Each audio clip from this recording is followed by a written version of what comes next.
What is up, you guys? Welcome back to the channel. So today, as you can see, we have the Civic back up in the jacks, and you must be wondering, what are we doing today on the Civic? So it's a modification I've been waiting to put on this since last year in December when I got it. But as y'all know, my car got hydrolocked, the motor was had to swap it in, didn't have time, but now got the time. We're gonna be installing the front sway bar and end links from Whiteline. Shout out to them. I have the rear one, but as you know, the front one's a little bit more work, more pain. We're not, as you say, professionals, but we're gonna be trying to take off the subframe and the tire rack off the car, and hopefully everything goes good and we can swap this bad boy in. But yeah, that's what we're doing today. And of course, got my boy, my brother over here helping me today.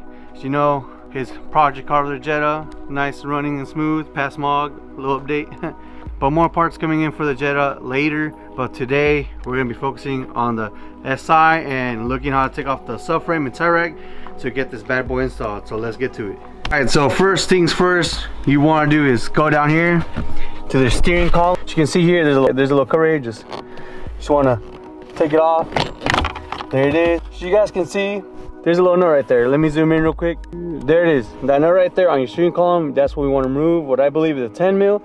And obviously we can rotate the steering wheel to get better access to it. So what we're gonna do is, I think we get it from here, but if not, we're gonna steer it and make sure we get better access to it. But if not, we're gonna get a marker, line it up. I think there's a marker already on there, but we're gonna get another marker and make our own mark. So when we put it back together, we know how the orientation goes.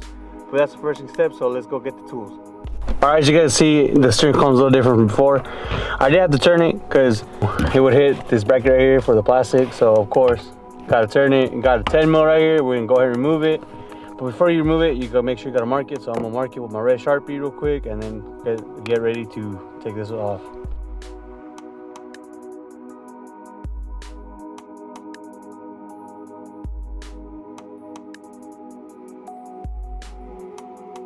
See here, got the bolt out. It was 10 millimeter. All right, after you got done, what you do is pry up. As you can see, comes off. Just let it rest on the carpet real quick. There it is. We're letting it rest on the carpet, and we're gonna go move to the next step. After you got the steering column disconnected from the tire rack, what you want to do, I already have mine taken off because you know we swapped the motor in. I have the whole plastic under tray cover, whatever you want to call it, off already because I haven't put it back on, didn't have really time. When I went to go pick it up from Honda, from the dealer, from the insurance, they had it already kind of took it apart, so this was already off. So what you're gonna have to do is take the whole under tray off all the way to the back.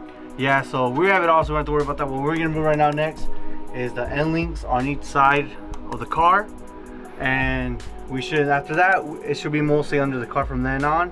So we get the subframe off. All right, so to remove your end links, it's a 14 or a 9/16 as you see here. So there's two bolts, one on top and one on the bottom. Should be pretty simple. So we're gonna focus on one side for this because obviously there's no point doing two sides. So I'm gonna go ahead and start removing the end link. One thing I do want to mention, it does help to have a little impact gun in your side, but obviously in some spots you won't need it. So obviously for this one, I'm gonna use a good old ratchet and try to take the bottom one off.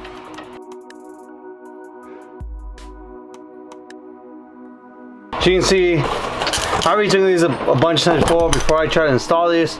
So it was kind of simple, but if you don't have an impact gun, definitely some force and ratchet will definitely help you. But yep, so we got this side off, so we're gonna go ahead and remove the other side and we'll be back. So next step is to remove the steering column sensor. So it's right here, right under the car. Remove. It's simple. Just there it is. And obviously there's a little thing right here. So but I believe this is connected to the subframe, so we should be good. This is part of the gets from the car. So you have this connected. And next, so after you're done disconnecting the tire rack sensor, what we have to do is move to the engine mount and remove the side bolt right here. All right guys, so this bolt is actually a 19, so you go ahead and get a 19. Like I said, the gun won't fit here.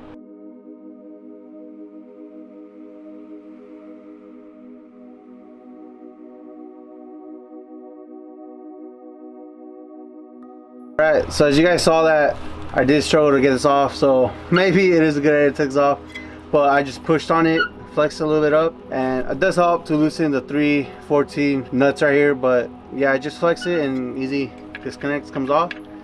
And let's move to the next step. So after you're done removing the bolt from your engine mount, what you have to do is get it's a two 14mm bolts.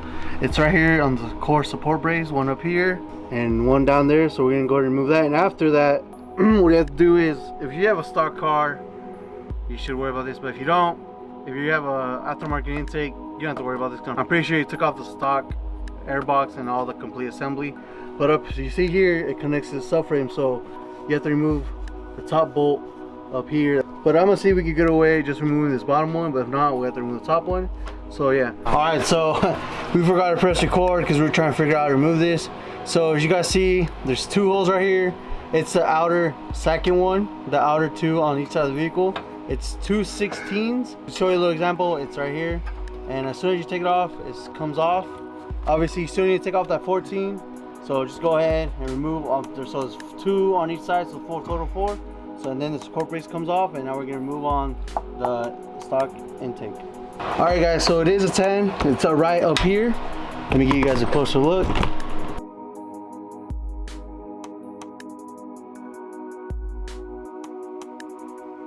Alright, so as you guys see, we removed the 10mm on top, the little mount that mounts right there. So we just go ahead and remove it and put the 10mm right there, so we don't lose it.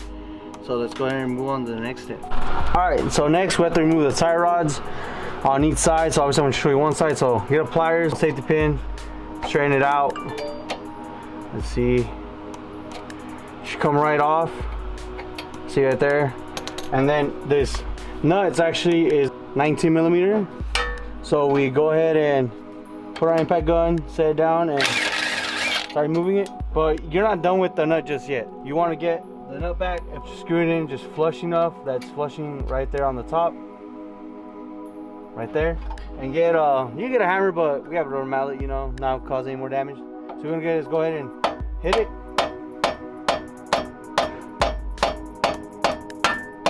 You see us all there, and just unscrew it, and comes right off. So put this aside safely because you do need those back. So after that, we're gonna go ahead and actually start removing the subframe. We're gonna start removing a couple of core parts of the subframe, and after that, it should be good to remove the whole subframe off. So let's go ahead and do that. All right, guys. So next step, as you can see, we took the passenger side off already. We're gonna go up on the driver's side. We still need to take all this subframe brace. So get yourself a 17. As you can see, exhaust can't fit with the impact gun. So get a breaker bar at 17 and just track the side one right here, and then you should be able to get loosened. Simple as that. Now, for this one, that one can get easy inside with the impact gun. So we're gonna use what we have, get an impact gun. We should probably invest in an impact ratchet, so we can maneuver easier in the small, tighter spaces. But you see here, 17mm impact gun, no problem. So you can see, came right off. So if you notice, on the other side, there's a special type of indentation. So when you take off this other bolt,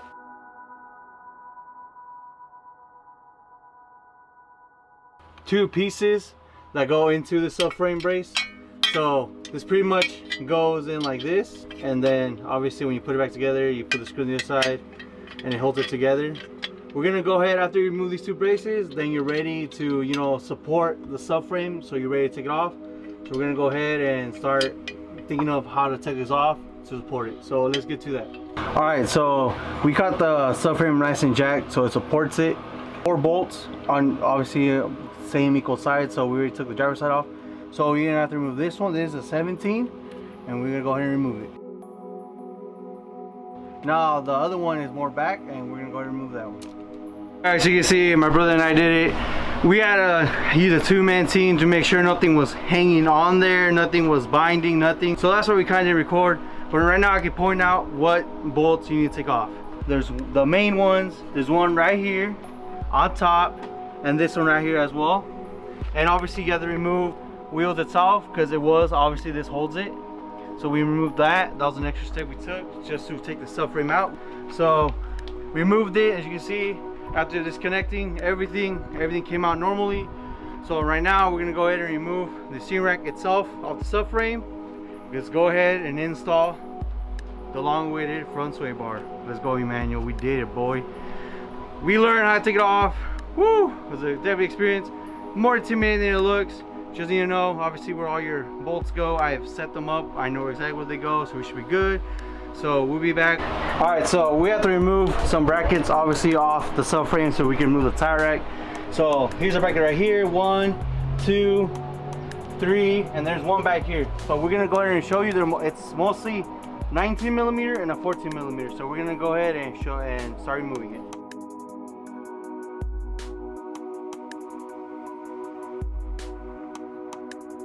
All right, so after you're done removing all the bolts, there's one more bolt underneath that you can see right here. It attaches. It is a 19 as well. All right, so after you're done removing everything, tire rack should simply just come right off, and we're gonna set this aside. As you can see right there, we can see the sway bar nice and ready. So over here, the sway bar is right here, and we're gonna go ahead and start removing that and put our new Whiteline sway bar in there. So let's get to it. All right, like I said, tire rack is off. Now let's go ahead and remove this sway bar. 2, 4, 14 millimeter bolts right there holding the sway bar together. So let's go and remove those. Voila, easy come off. Put those to the side. Don't lose those, you need those. All right, and obviously should come just right off.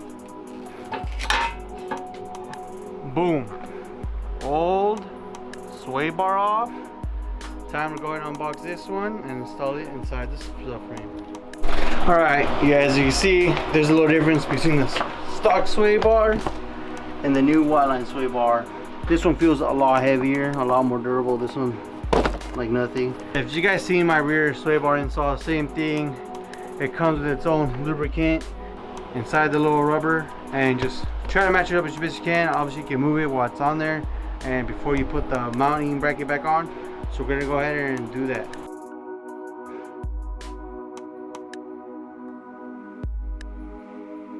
Alright, as you can see, we got the new Whiteline sway bar already inside the subframe. Bolted on, looks good, everything's alright. So now we're gonna go ahead and put the car back together, and as always, it's a reverse order of how your car apart. So we're not gonna bore you with any of that. So we're gonna go ahead and see you back so we can install the adjustable endings. Let's get to it. Yo, we back. So we already have everything put in the car, as you can see. Oh, what is that?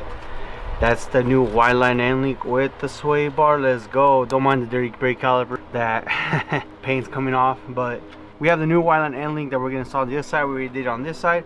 If you guys see my other video, again, it's a 10 millimeter thread least, but I'm not sure if it's both sides or one side. But they did say to measure the OEM end links, which I did, so it's the same link as the OEM one. So we're gonna go ahead and install it. It also comes with washers, so make sure you install the washers as well. And the nut itself changed from a 14 to a 17, so keep that in mind. So we're gonna go ahead and install this last bad boy into the car.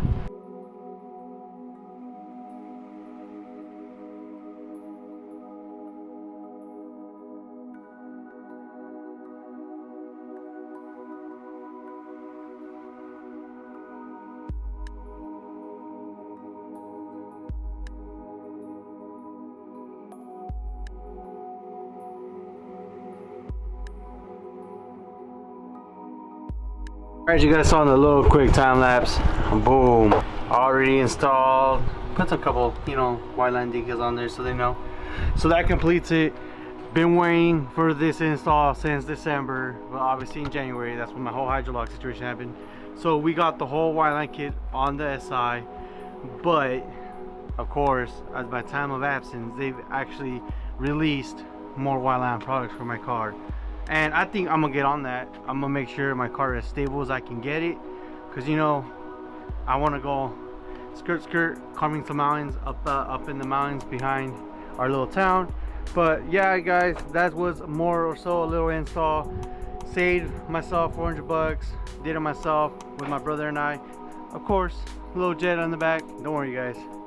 We connected the steering column back where we took it apart, as you can see right there, all lined up. So just in case you guys are curious, we did connect it back.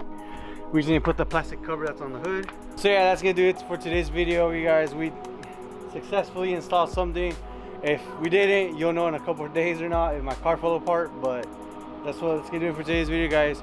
Peace out and see you guys in the next one.